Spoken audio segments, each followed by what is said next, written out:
just one point here. That the gap of deep sleep is noted or known by virtue of sort of falling into sleep and then coming out of it some hours later, the beginning and ending. But in that period of time, when I'm not dreaming and I'm, in deep sleep, I say I'm unconscious, or, awareness. It's not like awareness ends, but there is no knowing during that period. There is no knowing for like hours. How do you know?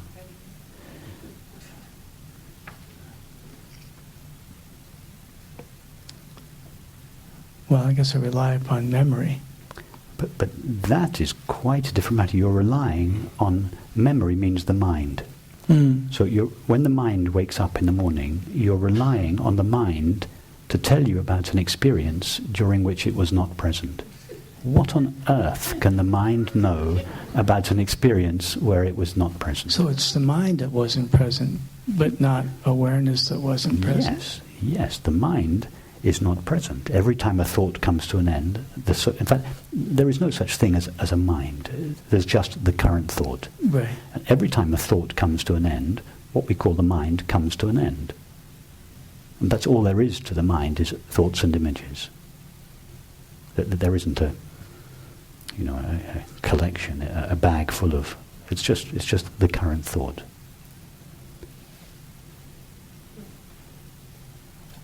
Okay. So the mind, because the mind identifies awareness with itself, because the mirror thinks, I have my own pocket of light inside me. I'm not reflecting light from the sun. I generate my own light within me. In other words, the mind identifies awareness with itself. The mind thinks, when I disappear, awareness disappears. Yeah. But so let's push deeper into this.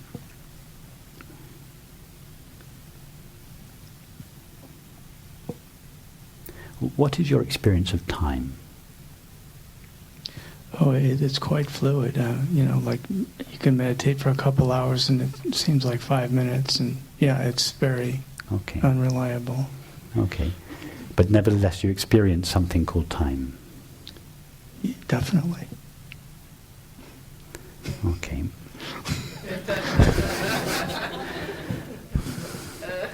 So, can we agree on a definition of time as the duration between two events? Yeah, that's a good one. It's not the only definition, but it's a. I can go with that. Okay. And let's take as two events. It could be two events in the past, an event in the past and an event in the future. It could be an event in the past and now. So let's just take the current event as one of the points, and let's take an event such as a dinner last night as the second point. And time is the duration that we measure between these 2 points, now and dinner last night. Okay. So now we've no doubt that now is present. Now this point, one of the points is very obvious. Now, where is dinner last night? Because in order to measure time, we have to find this second event. When you say where, in terms of... In terms of experience. How do I know it occurred? Or? No, just in terms of experience. We've got to measure the distance between these two events. So first of all, we need to find the event in order to be able to measure the distance between them.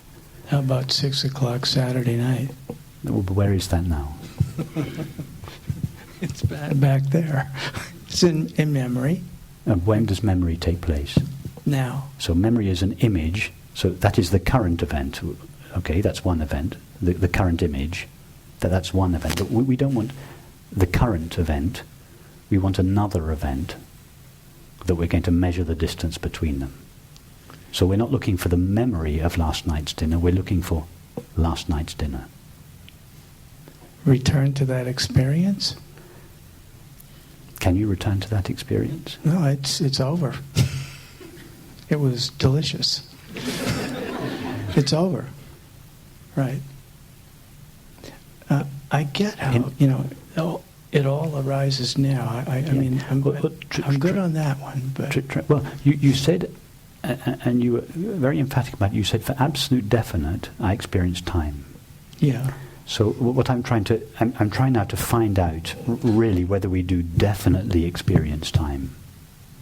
So another way another obvious way to try would be to step out of the now, because time means the past and the future. You can't have time without a past and a future. So if we experience time, we must experience a past and a future. Yeah? Okay, now try and experience the past now. Step out, which means stepping out of the now, obviously, because the now is neither past nor future. So now just try stepping out of the now, maybe just a couple of seconds into the past or into the future. Can you go there? No. Have you ever experienced the past or the future? No. Could you ever experience a past or a future? As present experience? Well, what other kind of experience is there other than present experience? That would be a no. So you've never experienced the past or the future, and yet you're absolutely certain that you experience time. But wait a minute. I mean, I get where knowing occurs. It only occurs now. I get that. But, I got 65 years on me here. Yeah. What is 65 years old? The current sensation, the current perception, or the current thought? You have no other experience of the body, the mind, or the world other than the current thought, sensation, or perception. 65 years old, the current perception, the current sensation. No, well, I don't feel that old, but... Okay. No, but that's a very good question. Why don't you feel that old? Isn't it everybody's experience? Yeah. When we get over a certain age, you have... It stopped so at about common. 20. Yeah, but this is very common. Not people that are spiritually inclined. Everyone says after they get to a certain age, they say, I don't really feel I'm aging. I just don't feel that I'm 70 years old. That comes from a deep intuition. They're onto something. Of course, they think it's just some silly aberration of the mind and that they really are 70 years old. But actually, everybody... Haven't you heard die-hard materialists say, it's funny, I just don't feel 70. I know this body is beginning to get old, but they don't feel 70 for a very good reason. It comes from a deep intuition that what they are is not 70. Anyway, that's I want. Let's be more scientific and experiential. And so, go back to: have you ever experienced time? The passage of time, or it's something that.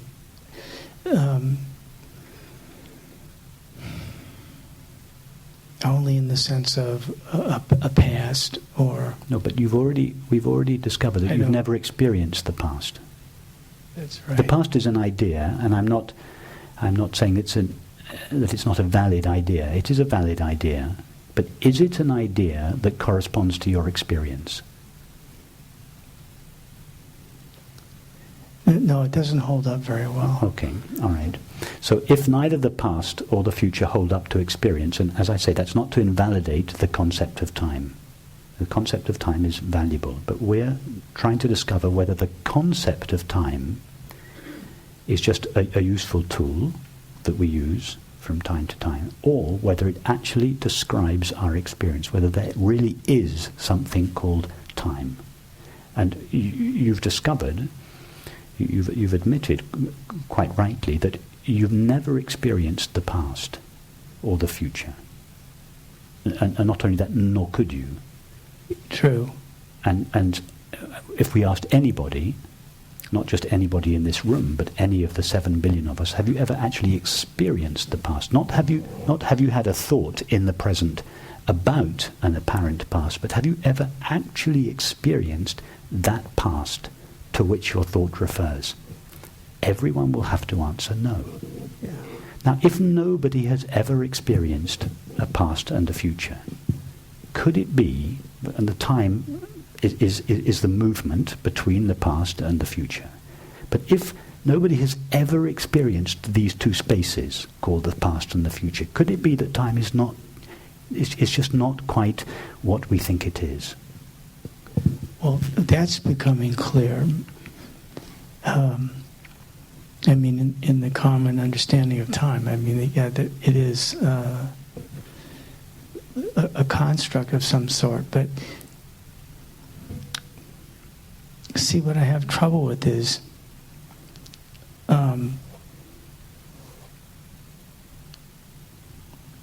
there's, I mean, just the beginning of this conversation some minutes ago, and this, my words right now, being with you right here, there's been the passage of time. I mean, that's just what we call it, the passage of time. We're being real present here, Rupert, you and me. But there's been the passage of time. I don't want to get caught up on definitions or caught on the horns of language again. But this is not about language. Okay, it's not about language. Let me just give you another model as a possibility. That we're not moving along. That time is not cast in stone out there in the universe, and that we are moving along this line of time. That's the conventional model that we all think, or many of us think we experience. Well, let me give you an alternative model. That in just the same way that this is always the same space, yes? Our meetings take place always in the same space.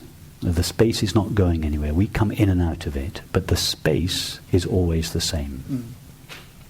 We think that our meetings take place at a different time, but always in the same place. Yes? They take place at 24-hour intervals. Each meeting takes place at a different time, but they all take place in the same place. Yeah? What about if time was like space in that respect?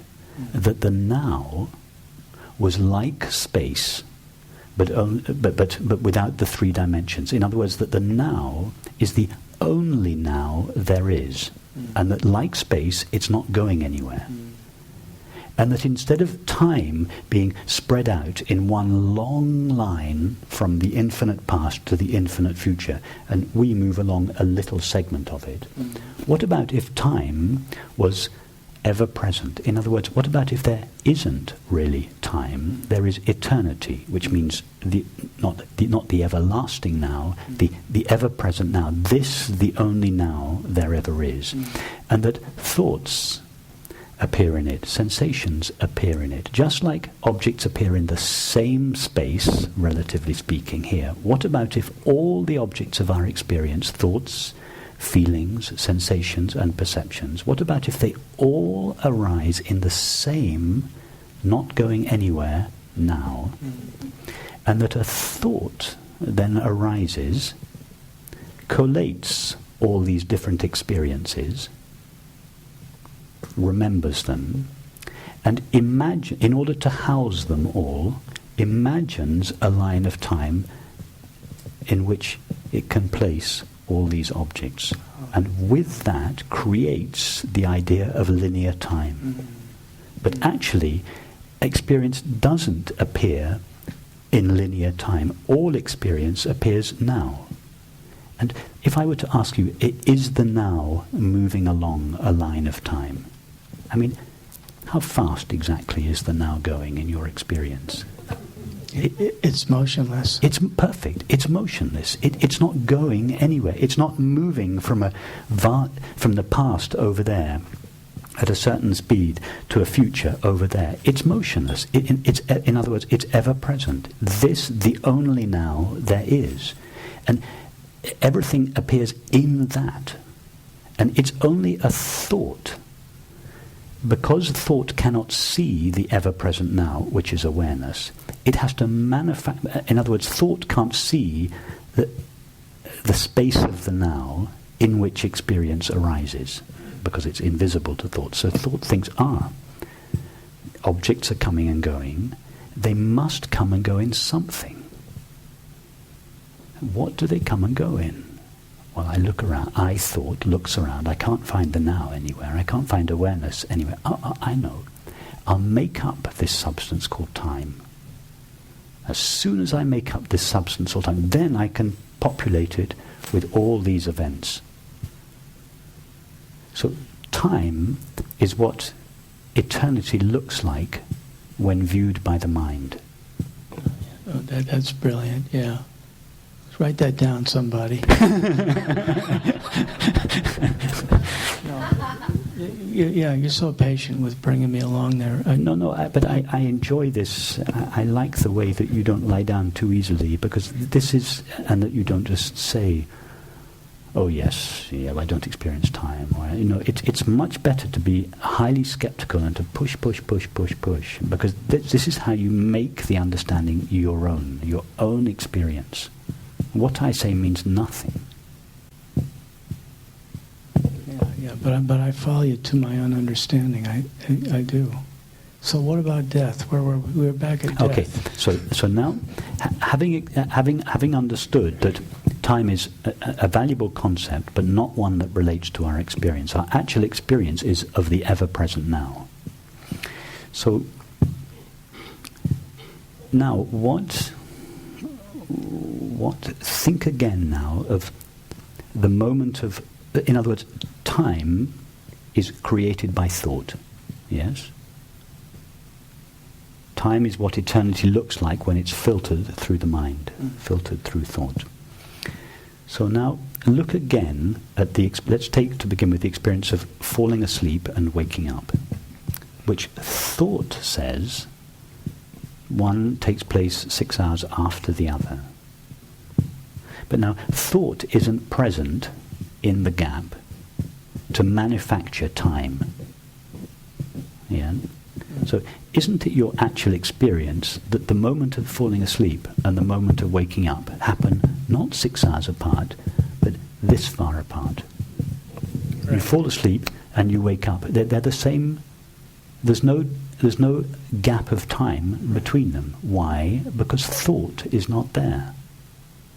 And as soon as thought vanishes, time vanishes. In other words, deep sleep doesn't take place in time. Nothing takes place in time. And now, expand that. You've got midnight and 6 o'clock in the morning. Just go back in both directions to birth and death. How much time is... Nearly. How much time elapses between these two moments, between birth and death? How much time really elapses between these two moments? I'm afraid my head's going to explode here. Yeah, no, but you're right. Your head's going to explode because you're right. Thought can't go there because these two experiences don't take place in two different times. They're like falling asleep and waking up. They take place at the same moment. It's not a moment. It's not a moment in time, a fraction of time, in the same eternal now. We can't think about this. Thought cannot go to the now. It can only think. Thought needs time and time needs thought. That's why you quite rightly say, my mind's going to explode. We can go right to the edge of the now, but as we touch it, thought dies. So it's kind of frustrating. So what we're doing now is just skirting as close as we can around the now to try to... and we're trying to make a model that makes sense to thought. And our model is an imperfect one, but it's a good deal better than the conventional model. This is very helpful. Very helpful. I'll watch the video a few times. Thank you. I think I'm settled at this point. Okay.